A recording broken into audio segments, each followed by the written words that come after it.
Sin City Stories contains explicit content that may be disturbing to some listeners, including strong language, graphic details, and depictions of violent crimes. Listener discretion is advised. It was the summer of 1993 when Las Vegas casino mogul Steve Wynn was thrust into a nightmare that few people could ever imagine.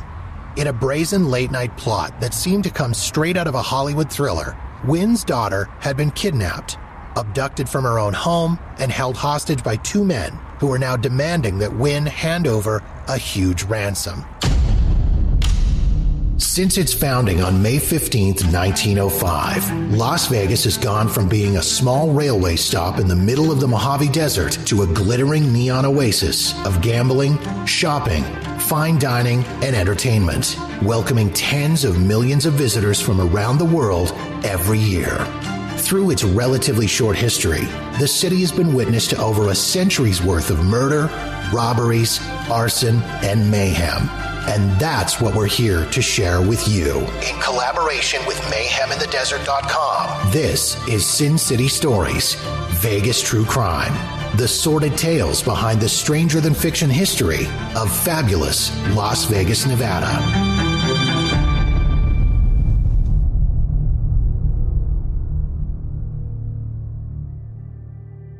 Steve Wynn, born Stephen Allen Weinberg in 1942 in New Haven, Connecticut, didn't exactly come from wealth. His father, Michael Weinberg, owned a chain of bingo parlors on the East Coast, and it was through his father's business that Wynn was introduced to the world of gambling and entertainment. At a young age, Wynn's father changed the family name to avoid anti-Semitic discrimination. Thus, Stephen Allen Weinberg became Steve Wynn. Wynn attended the University of Pennsylvania, majoring in English literature, and for a time, it seemed like he might pursue a different path. However, when his father suddenly passed away, Wynn dropped out to manage the family's bingo parlors. It was here, overseeing small gambling operations, that Wynn's entrepreneurial spirit began to develop. But managing bingo parlors wasn't enough for Steve Wynn. In 1967, at just 25, Wynn made the move to Las Vegas, a city on the cusp of transformation. He borrowed $30,000 to buy a small stake in the Frontier Hotel and Casino, giving him his first taste of the gambling industry in the city. Wynn worked his way up in the business, learning everything he could about Las Vegas casinos. He was fascinated by how the industry worked, but also how it could be improved. Wynn had ideas, big ideas, about what Las Vegas could become.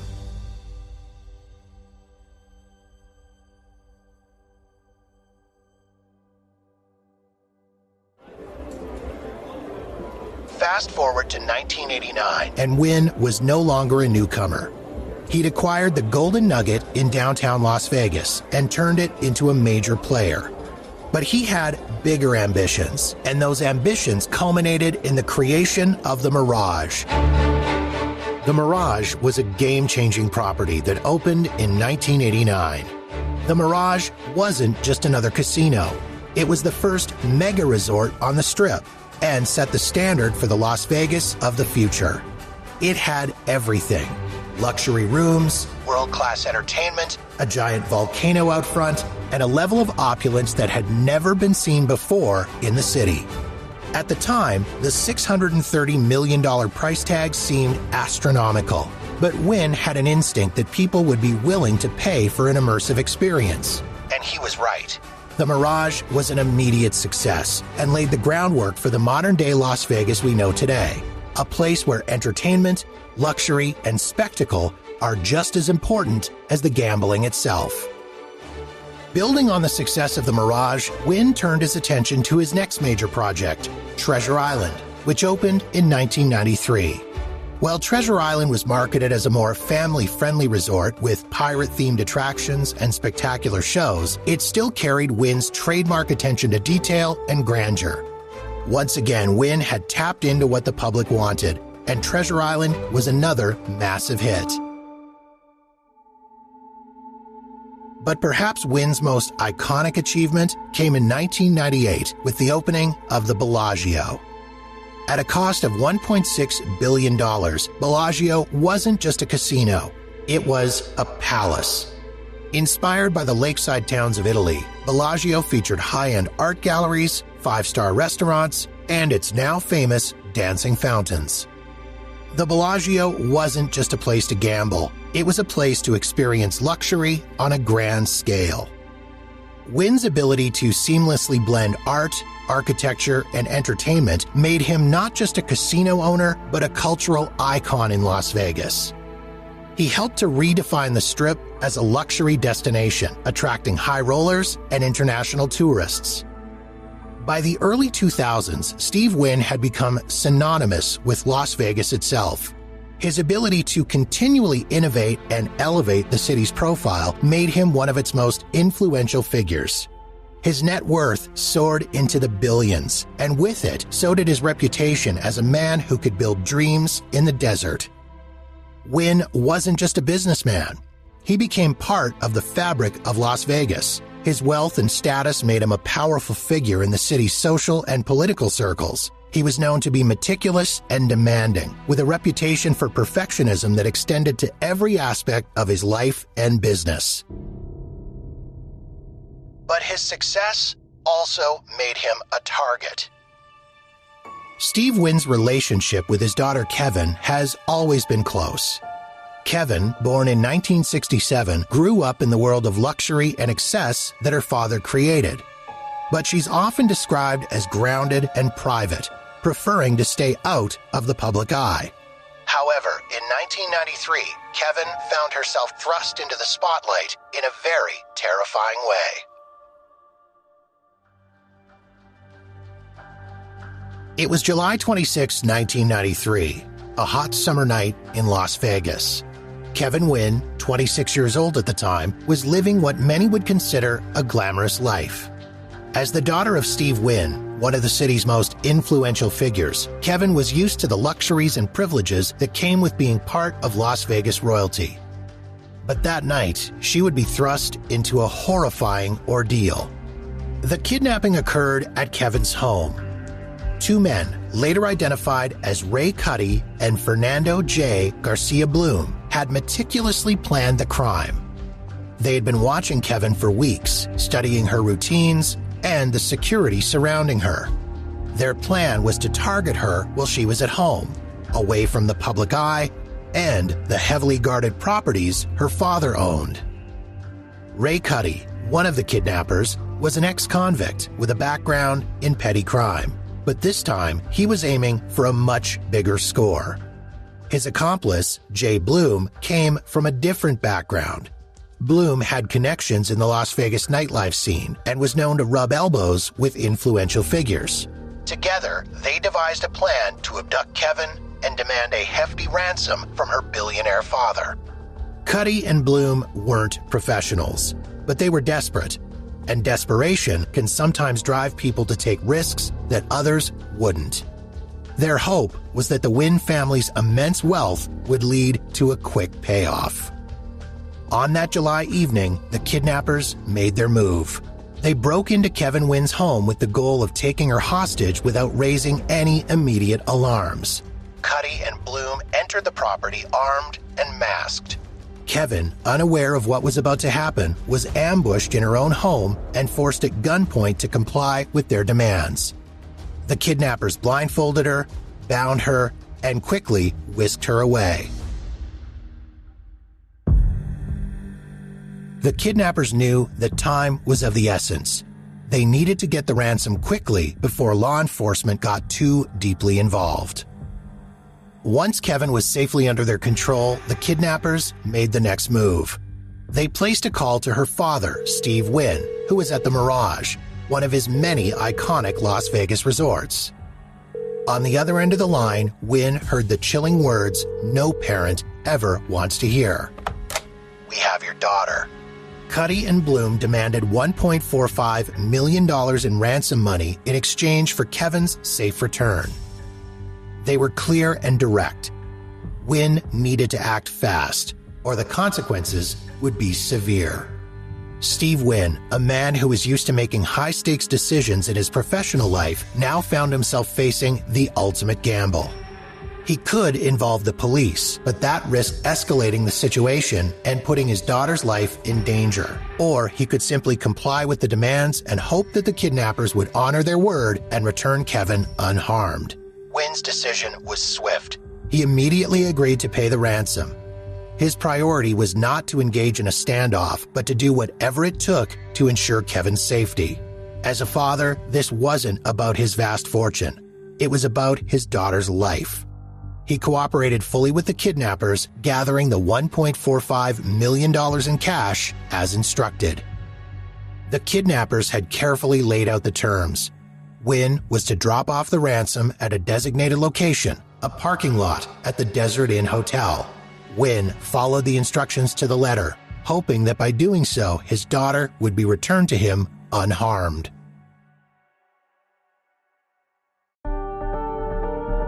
The demand was simple: pay $1.45 million or he would never see Kevyn again. For most people, such an astronomical sum would seem impossible to gather in a short time. But for Steve Wynn, it was more a matter of logistics than resources. Wynn was no stranger to dealing with large sums of money. His casinos handled millions of dollars every day. But this time, the stakes were different. His daughter's life was on the line, and he couldn't afford to make a single mistake. Wynn wasted no time. His first instinct, like that of any parent, was to comply with the kidnappers' demands. There was no hesitation, no debate about contacting law enforcement. His priority was Kevyn's safety. Wynn instructed his staff to pull together $1.45 million in cash, making it clear that it had to be ready in a matter of hours. The money was quickly gathered, primarily in $100 bills, and packed into 2 duffel bags. As Wynn scrambled to assemble the ransom, he knew he was walking a tightrope. He was dealing with criminals who were unpredictable and dangerous, and one wrong move could cost his daughter her life. But Wynn was a man used to pressure. After all, he had built an empire on taking calculated risks in the high-stakes world of casinos. This time, though, it wasn't about winning or losing money. It was about saving his daughter. The kidnappers were meticulous in their instructions. Once the money was ready, they called Wynn again to provide details about how the ransom drop would go down. Wynn was told to drive the money to a particular location near the Desert Inn where the drop would take place. They warned him not to involve the police or FBI. And for a man in Wynn's position, keeping the operation secret was an agonizing decision. Wynn followed the kidnappers' instructions to the letter. The drop-off occurred in the early hours of July 27th in a desolate parking lot near the casino. Wynn, driving alone, delivered the duffel bags of cash to the designated location, his heart racing with fear for Kevyn's safety. Every moment must have felt like an eternity as he wondered if the kidnappers would honor their word and return his daughter. Despite the enormity of the situation, Wynn kept his cool. He had been forced into the role of negotiator in a life-or-death game, but he played his part perfectly. After dropping off the money, he followed the kidnappers' final instruction: leave and wait for further contact. The entire ordeal took hours, but to Wynn, it likely felt much longer. While Steve Wynn anxiously awaited news of his daughter, Kevyn was still being held, blindfolded and tied up. She had been forced into the trunk of a car at the time of her abduction and had spent the long hours of her captivity in fear, uncertain of what would happen next. The kidnappers, having received the ransom, finally decided to let her go, but not before leaving her in a vulnerable and frightening situation. Kevyn was found in the parking garage of McCarran International Airport, still in the trunk of the same car the kidnappers had used. It was here that a security guard discovered her after hearing suspicious noises coming from the vehicle. Thankfully, she was unharmed, though shaken and traumatized from the ordeal. Kevyn's nightmare was over, but the emotional scars would take much longer to heal. Kevyn Wynn's safe return was a huge relief, not only for her family, but for all of Las Vegas. In the immediate aftermath, Steve Wynn was seen as a hero by many, a father who had done whatever it took to ensure his daughter's safety.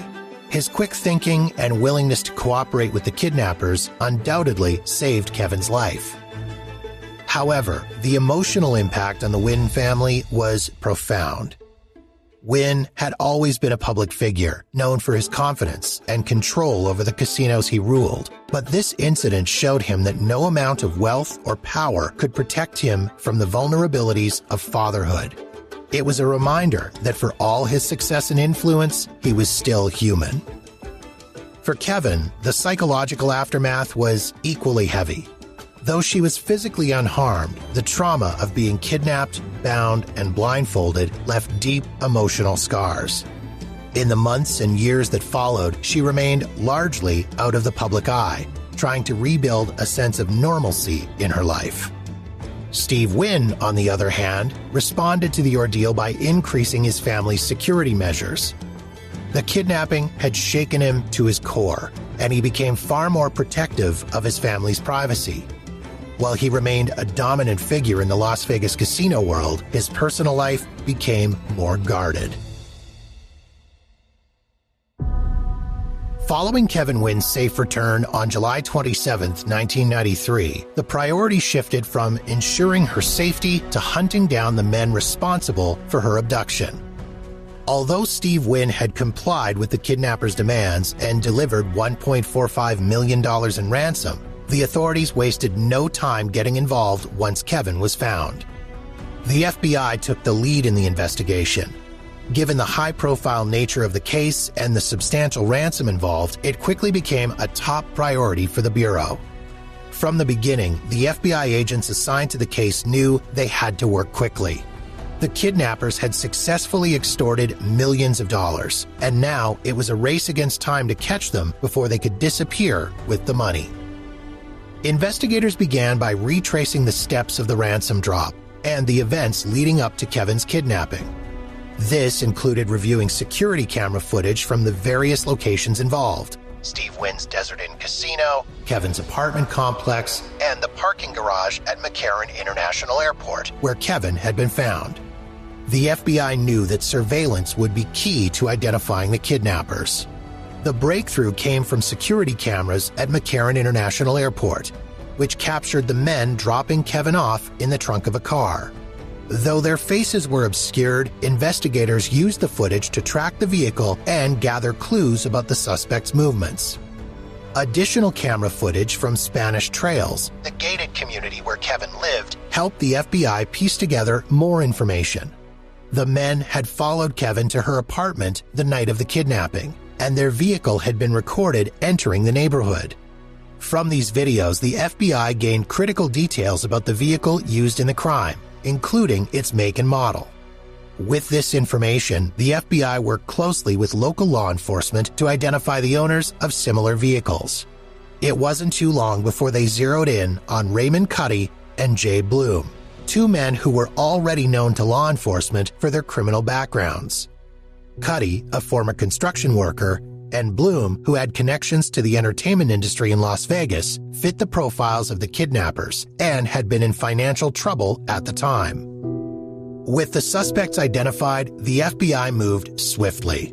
On August 3, 1993, a little over a week after Kevyn's kidnapping, agents executed search warrants at the homes of Cuddy and Bloom. The evidence they found there was damning. At Cuddy's residence, authorities discovered nearly $1 million in cash, neatly stacked and packed in bags. This was a portion of the ransom money that had been paid by Steve Wynn just days earlier.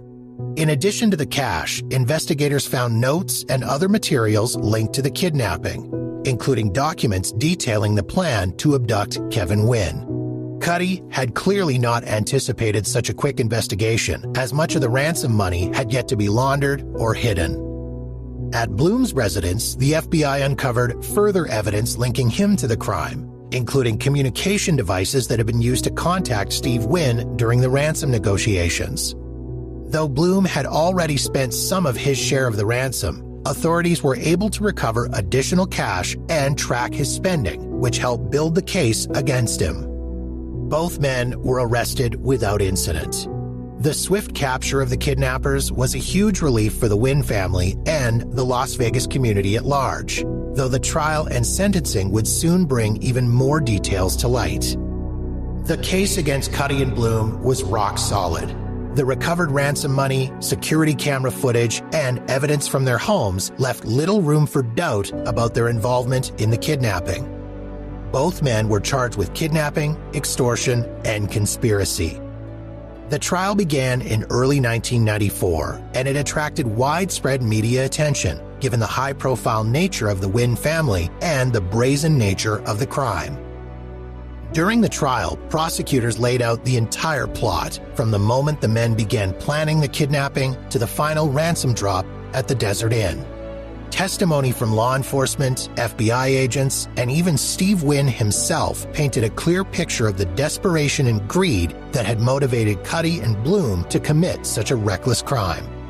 In the end, both men were convicted on all charges. Raymond Cuddy was sentenced to 24 years in federal prison, while Jay Bloom received a similar sentence. Their convictions brought a sense of closure to the Wynn family, though the emotional toll of the kidnapping would linger long after the trial concluded.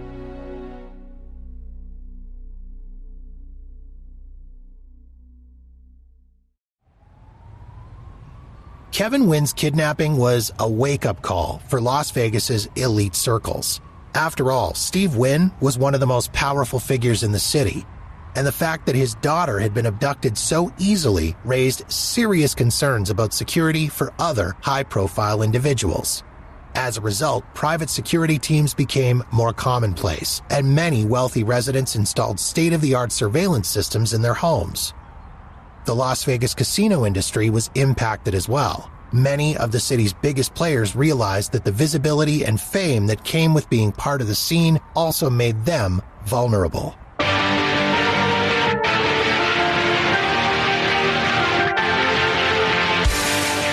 To learn more about this Las Vegas true crime story and many others, visit mayheminthedesert.com and get yourself acquainted with the darker side of Sin City's history. Sin City Stories, Vegas True Crime, is based on material researched and written by Meagan and Anthony Smith and is adapted for podcast, edited, and narrated by Jeff Walker. Sin City Stories, Vegas True Crime is a co-production of Mayhem in the Desert and Walker New Media. Copyright 2024.